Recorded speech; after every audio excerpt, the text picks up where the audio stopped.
भक्तों राधे राधे, जय श्री कृष्णा।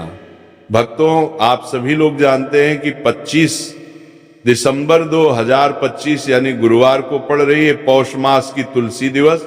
और भक्तों, ये वह तिथि है जो पौष मास में पड़ने वाली सबसे बड़ी तिथि है, क्योंकि ये गुरुवार के दिन पड़ रही है और इसका बहुत ही बड़ा और विशेष महत्व होता है। पूज्य पंडितों और गुरु जी ने कहा है कि अगर कभी भी मौका लग जाए और पौष महीने की तुलसी दिवस गुरुवार को पड़ जाए तो आप लोगों को 3 तुलसी पत्ते वाला उपाय तो अवश्य ही करना चाहिए। इन दोनों का संयोग बहुत ही कमना में आता है।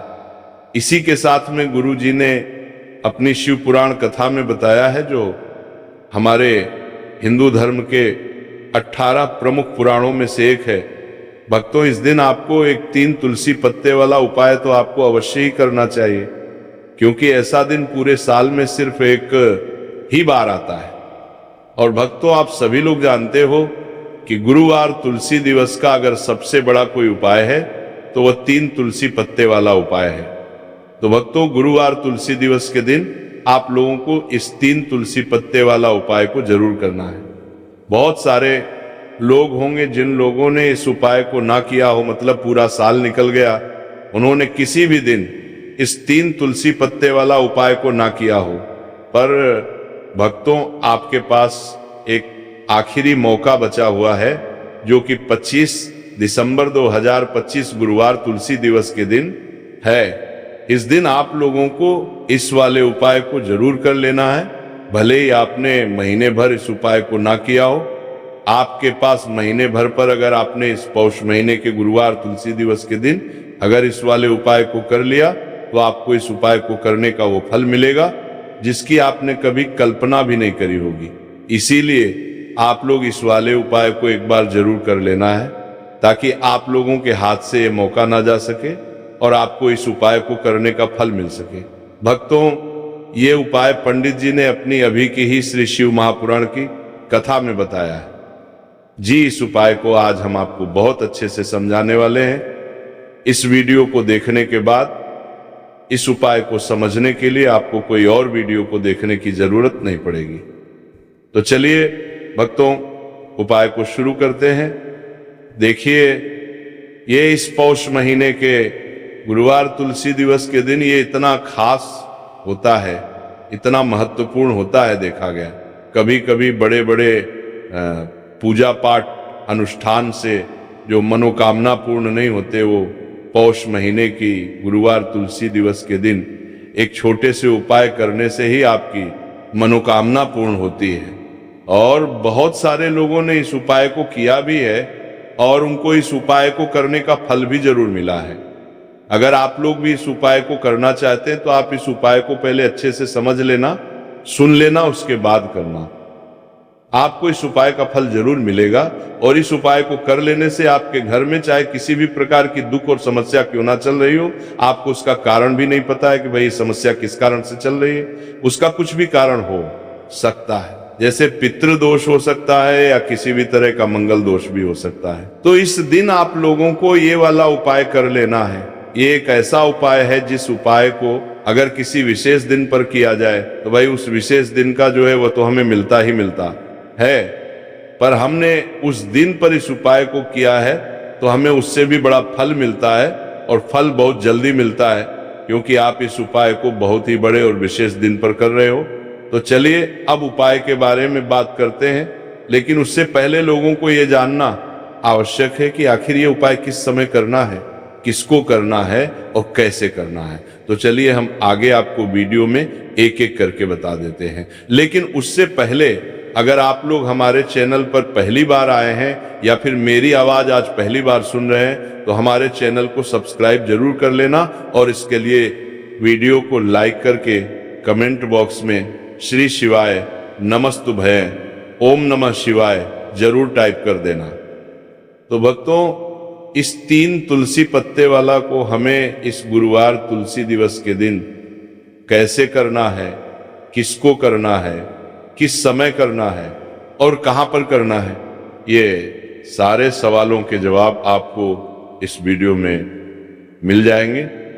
और जो ये वीडियो देखेगा भाई, उसको 3 तुलसी पत्ते वाला उपाय जरूर करना चाहिए, क्योंकि इस दिन एक तुलसी पत्ते का भी बहुत ही बड़ा और विशेष महत्व होता है।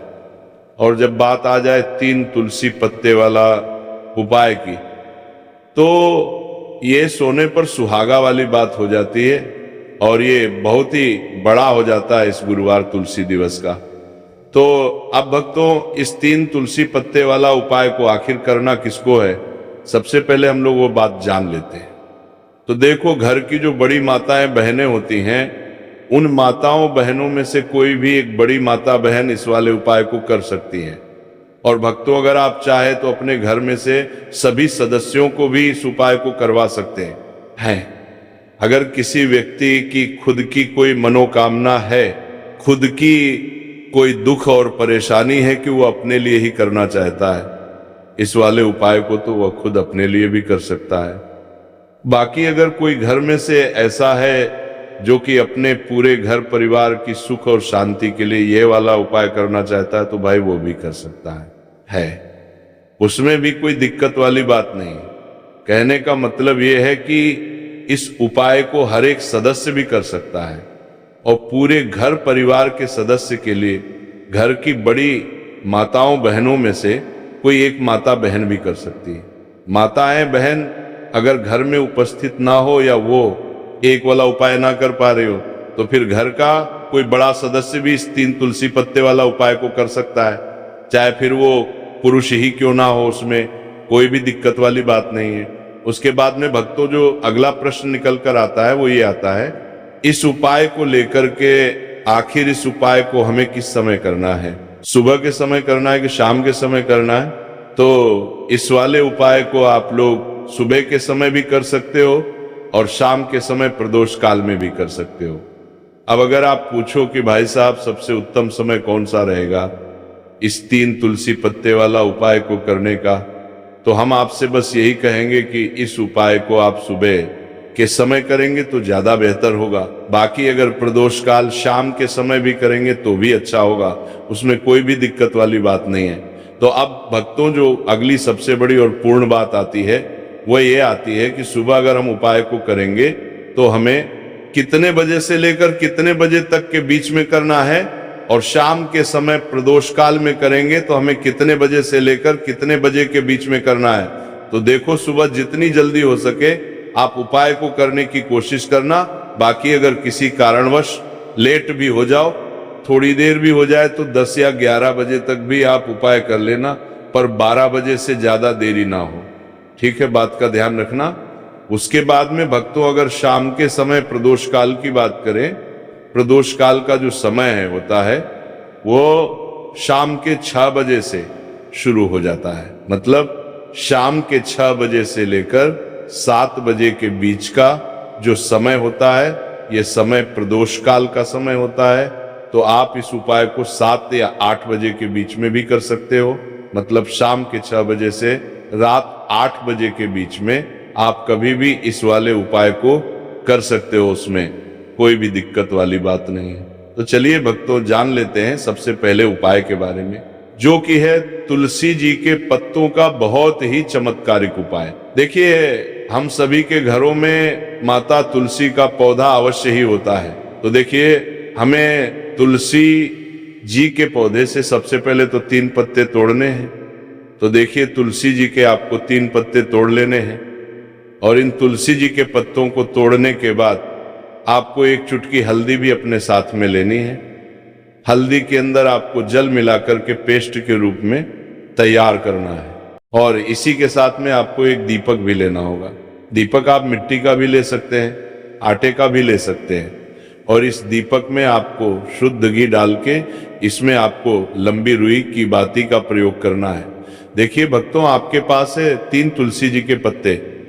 तो पहला जो तुलसी जी का पत्ता है उस पर आपको सबसे पहले तो जो आपने हल्दी है उसकी एक बिंदी लगानी है, और पहला जो तुलसी जी का पत्ता है, आपके घर में भगवान विष्णु का चाहे कोई सा भी स्वरूप हो, चाहे लड्डू को गोपाल जी का स्वरूप हो, या फिर भगवान कृष्ण की आपके मंदिर में प्रतिमा हो या फिर भगवान श्री राम की प्रतिमाएं, उनके सामने आपको पहला तुलसी जी का पत्ता अर्पित करना है।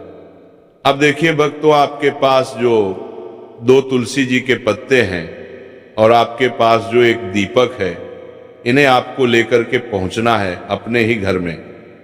तुलसी जी के पौधे के पास में देखिए, सबसे पहले तो आपके पास जो 2 तुलसी जी के पत्ते हैं, उन पर भी आपको हल्दी की एक एक बिंदी लगानी है और उन दोनों ही जी के पत्तों को आपको अपने घर में तुलसी जी के पौधे के वहां पर ही अर्पित कर देने हैं। और इस प्रकार से ये दोनों पत्ते भी तुलसी जी के पौधे के पास में अर्पित करने के बाद अंत में जो आपके पास एक लंबी बाती का दीपक है, इसे आपको तुलसी जी के पौधे के पास में ही प्रज्वलित कर देना है। जो भी व्यक्ति अपने ही घर पर गुरुवार तुलसी दिवस के दिन इस प्रकार से तुलसी जी के 3 पत्तों का ये उपाय कर लेता है, तो उसका परिवार हमेशा खुश रहता है। उसके परिवार में कभी भी कोई भी संकट उत्पन्न नहीं होता है और यदि आपके घर में जो भी ग्रह क्लेश है वो भी समाप्त होते हैं। तो इस प्रकार से आपको ये पहला उपाय करना है। अब भक्तों, हम जान लेते हैं दूसरे उपाय के बारे में। देखिए, इस उपाय को करने के लिए भी आपको मात्र 1 लोटा शुद्ध जल लेना है तांबे के पात्र के अंदर, और इसी के साथ में आपको एक प्यारी सी और सुंदर सी बेलपत्र ले ली है। बेलपत्र है वो कहीं से भी खंडित नहीं होनी चाहिए, इस बात का ध्यान रखना है। बेलपत्र यदि आपको प्राप्त नहीं हो पाती है तो आप शिवलिंग पर चढ़ी हुई बेलपत्र को पुनः शुद्ध जल से धो करके उसका उपयोग कर सकते हैं। देखिए, इस उपाय को आप सुबह से लेकर के शाम तक किसी भी समय में कर सकते हैं। देखिए, मंदिर पहुंचने के बाद सबसे पहले तो आपके पास जो अपनी हथेली में रखना है और आपको कुंडकेश्वर महादेव से प्रार्थना है कि मेरे शरीर में या फिर मेरे परिवार के इस सदस्य के शरीर में कोई भी भारी रोग हो चुका है जिसमें उसे आराम नहीं मिल पा रहा है। डॉक्टरों को लगातार दिखा रहे हैं, दवाओं का लगातार सेवन कर रहे हैं, लेकिन बीमारी में आराम नहीं मिल पा रहा है। हे मेरे कुंडकेश्वर महादेव, मुझे अपनी बीमारी में आराम दिलाने की कृपा करें। इस प्रकार से आपको कामना करते हुए ये जो एक बेलपत्र है, इसे आपको माता अशोक सुंदरी वाले स्थान पर अर्पित करनी है। देखिए, माता अशोक सुंदरी वाले स्थान पर जब भी आप ये बेलपत्र अर्पित करेंगे तो इसकी जो चिकनी साइड है वो शिवलिंग से स्पर्श रहेगी और इसको आपको इस प्रकार समर्पित करना है कि जो इसकी डंडी है वो शिवलिंग की तरफ रहेगी और इसका जो पट्टी वाला भाग है वह जलाधारी की ओर रहेगा। इस प्रकार से आपको यह एक बेलपत्री शिवलिंग पर अर्पित करनी है। इसके बाद आपके पास जो एक लोटा जल है उसे आपको सबसे पहले माता अशोक सुंदरी वाले स्थान पर अर्पित करना है। देखिए, आपको शिवलिंग के ऊपर जल अर्पित नहीं करना है, पूरा ही जल आपको धीरे धीरे जहां आपने बेलपत्र अर्पित की थी उसी के ऊपर आपको अर्पित करना है। जल को अर्पित करते समय लगातार आपको कुंडकेश्वर महादेव का स्मरण करते रहना है। देखिए, जैसे ये जल जलाधारी से होकर के बह करके आएगा तो इसे आपको थोड़ा सा किसी भी खाली पात्र में झेलने हैं और इस जल को आपको महादेव से यानी कि कुंकेश्वर महादेव से औषधि स्वर प्राप्त कर लेना है और इसे आपको अपने घर लेकर के आ जाना है। अब देखिए, इस जल का आपको आचमन करना है। या तो आप बीमार है तो आपको इस जल का आचमन करना है, या फिर घर का कोई भी सदस्य बीमार है तो उसे आपको कुंडकेश्वर महादेव का स्मरण करवाते हुए इस जल का आचमन करवा देना है। पूज्य गुरु जी ने बताया है कि जो भी व्यक्ति इस उपाय को 5 दिन 60 दिन इस प्रकार से कर लेता है तो उसकी जो बड़ी से बड़ी बीमारी है वो समाप्त होती है। देखिए, अब हम जान लेते हैं तीसरे उपाय के बारे में। देखिए, ये जो उपाय है विशेषकर उन लोगों को करना चाहिए जो बहुत ही अधिक बीमार पड़ते हैं, यानी कि आपके घर में जितनी भी कमाई होती है वो सभी बीमारी में खर्च हो जाते हैं, या फिर आपके घर में ऐसा कोई भी व्यक्ति है जो बहुत अधिक गुस्सा करता है, जिससे बहुत ही अधिक क्लेश आता है, तो उसके लिए भी आप ये उपाय कर सकते हैं। तो देखिए, इस उपाय को करने के लिए आपको गिन करके गुड़ के 7 टुकड़े लेने हैं। गुड़ के आपको 7 टुकड़े लेने हैं। देखिए, आपके घर में जो व्यक्ति बहुत अधिक बीमार रहता है या फिर कोई व्यक्ति बहुत अधिक गुस्सा करता है, तो आपको ये जो 7 गुड़ के टुकड़े हैं अपने सीधे हाथ में रखना है और उस व्यक्ति के ऊपर से आपको घड़ी की दिशा में 7 बार सर से लेकर के पैर तक उतार लेने हैं। यानी कि उस व्यक्ति के सर से लेकर के पैर तक आपको इन गुड़ के टुकड़ों को 7 बार घड़ी की दिशा में घुमा लेना है। अब देखिए, इन गुड़ के टुकड़ों को बाहर घुमाने के बाद आपको लेकर के सीधे पहुंचना है भगवान शिव के मंदिर आपके घर में। यदि शिवलिंग है तो वहां पर भी आप इस उपाय को कर सकते हैं या फिर मंदिर में भी इस उपाय को कर सकते हैं। अब देखिए, आपके हाथ में जो 7 गुड़ के टुकड़े थे जिन्हें आप मंदिर लेकर के आए थे, उन्हें आपको शिवलिंग के ऊपर रखना नहीं है, केवल शिवलिंग के ऊपर आपको 7 बार घुमाना है। और जब भी आप ये गुड़ के टुकड़े घुमाएंगे तब आप कल्याण शाबर महादेव का बहुत ही सुंदर सा नाम लेना है। गुड़ के टुकड़ों को इस प्रकार से घुमाने के बाद आपको महादेव से प्रार्थना करनी है कि हे मेरे महादेव, कि ये जो मेरे परिवार का व्यक्ति है बहुत अधिक बीमार रहता है, बहुत अधिक गुस्सा करता है, क्रोध करता है, हमेशा चिड़चिड़ा रहता है, आप इसकी इस प्रकार की जो समस्याएं हैं उन्हें दूर करें। और इसके बाद आपको ये जो गुड़ के टुकड़े हैं 7, इन्हें अपने घर लेकर के आ जाना है और एक एक गुड़ का टुकड़ा आपको प्रतिदिन जो व्यक्ति बीमार है या फिर जो बहुत अधिक गुस्सा करता है उसे खिला देना है। उसे बरी है उनको बरान तक खानी। व्यक्ति का जो भी क्रोध है, गुस्सा है, वो हमेशा के लिए शांत हो जाएगा। इस प्रकार से आपको ये उपाय करना है। देखिए, गुरुजी ने बताया है कि जो भी व्यक्ति इस उपाय को इस प्रकार से गुरुवार तुलसी दिवस के दिन या फिर आने वाली पूर्णिमा या फिर पंचमी की तिथि पर कर लेता है तो महादेव और माता रानी की कृपा से उसकी जो भी मनोकामना है वह निश्चित ही परिपूर्ण हो जाती है। तो भक्तों, ये थे पूज्य गुरु जी द्वारा बताए गए कुछ बहुत ही खास उपाय। अगर आपको जानकारी अच्छी लगी हो तो वीडियो लाइक करिएगा। मिलते हैं फिर एक नए वीडियो के साथ।